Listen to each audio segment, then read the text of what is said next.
Hi everyone, if you're just tuning in, this is the fourth video in the series in which I walk through turning this Promaster 2500 cargo van into this four-season camper van, which has a queen bed, shower, toilet, kitchen sink, microwave, fridge freezer, swivel seats, and a power system with lithium batteries, shore power, solar, and van charging.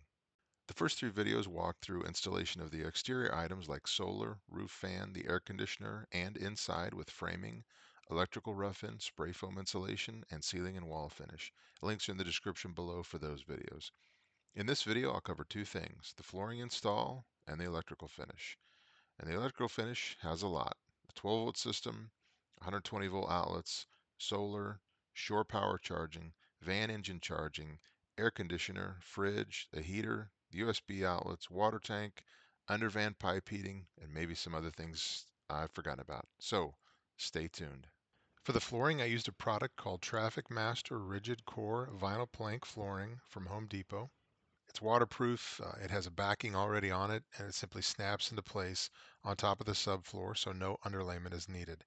And there's no gluing or nailing it down. It's what's called a floating floor. This allows the flooring to expand and contract as needed. Pretty easy to install. I started at the front of the van with the tongue side of the tongue and groove toward the front of the van. The first row, as you can see, goes up against the curved part of the van, so it's the trickiest to install and get correct, and also the most important to get correct and straight, since all the other pieces are put in place off of that row. But once you have the first row, it's pretty straightforward. You just work your way to the back of the van, and it goes pretty quickly. So at the back of the van, I'll come back later and put an aluminum edge piece where the flooring ends. This will help protect the edge of the flooring when sliding things in and out of the garage area of the van. And that's it for the floor. Pretty quick and pretty satisfying to see the subfloor disappear under the nice new finished flooring. And here's the finished product ready for the electrical and cabinets to sit on top of. Also, just a note here, I did wait on installing the bottom piece of the wall tongue and groove so I could put the flooring in first all the way to the edge of the van. And I'll go back later once the floor is in and put the bottom wall pieces in. This will give it a nice finished look without trim. The next step in the build is to finish out the electrical. This includes installing the components like the battery, solar charger, inverter, and connecting them. It also includes connecting the appliances in the van like the air conditioner, heater, refrigerator, etc., as well as connecting all the outlets, fuse panels, circuit breaker, and more.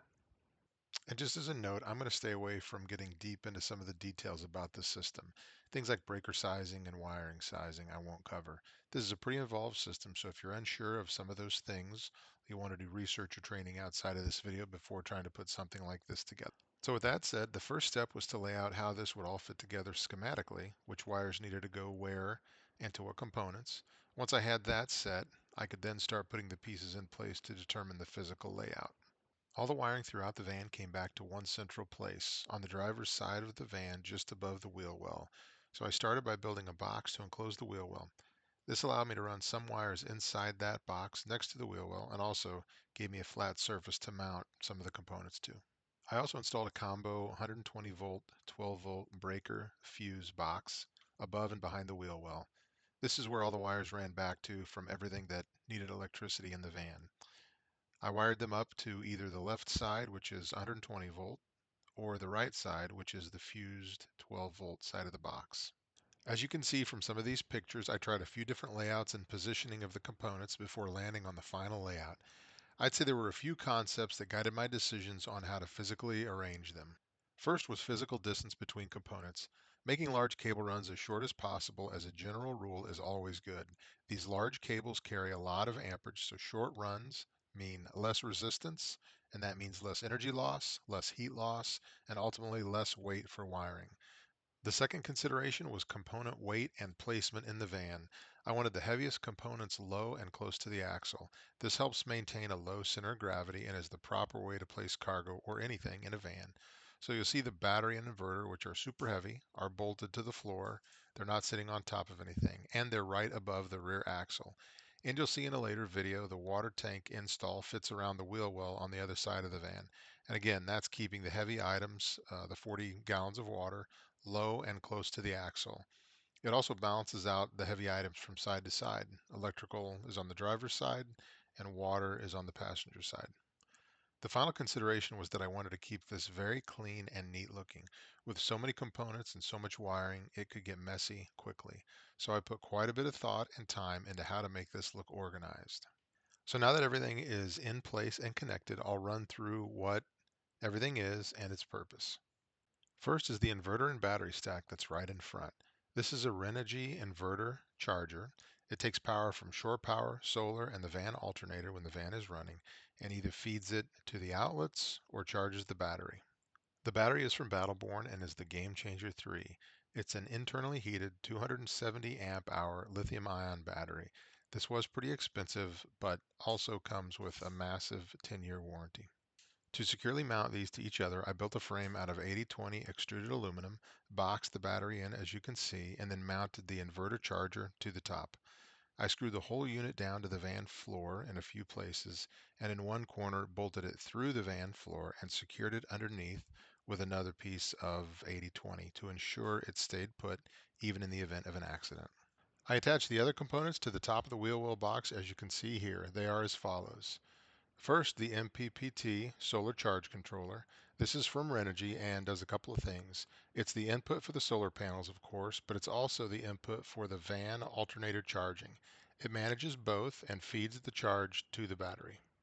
Next are these circuit breakers. One is for the van alternator charging, one is for the air conditioner, and one is for the output of the charge controller going to the battery. And these are the bus bars, positive and negative. This provides a central place to connect into the battery from. And this is the positive coming from the battery with a large fuse in between.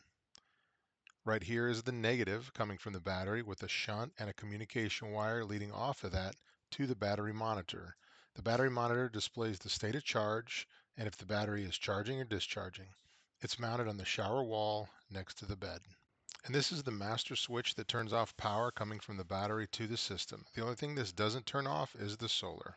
The final thing to note is that the shore power cable runs from the inverter into the wheel well box, through the wall, and out the back of the van, kind of behind the taillight fixture. This allowed me to run it down underneath the back bumper so nobody has to see the shore power charging port. The cable tucks underneath the bumper and hooks in so it won't go anywhere when traveling, but it can be unhooked when you need to plug in. The last piece to the electrical is connecting the outlets, both 120 volt AC and the 12 volt DC outlets throughout the van. I made the 120 volt outlets all GFCI as code calls for outlets close to water sources to be GFCI protected. And with the van being a van and small, every outlet is within probably 6 feet of the sink and shower. And I think that's it for major parts of the electrical system. Again, a lot of pieces to this and a lot of detail I didn't cover, but hope this gives a decent overview of the major system components. So that's it for this video. Thanks for watching. Next up in video 5 in this build series, I'll walk through how I finished a few miscellaneous items like the rear and side doors, curtains, and swivel seats. So look for that soon.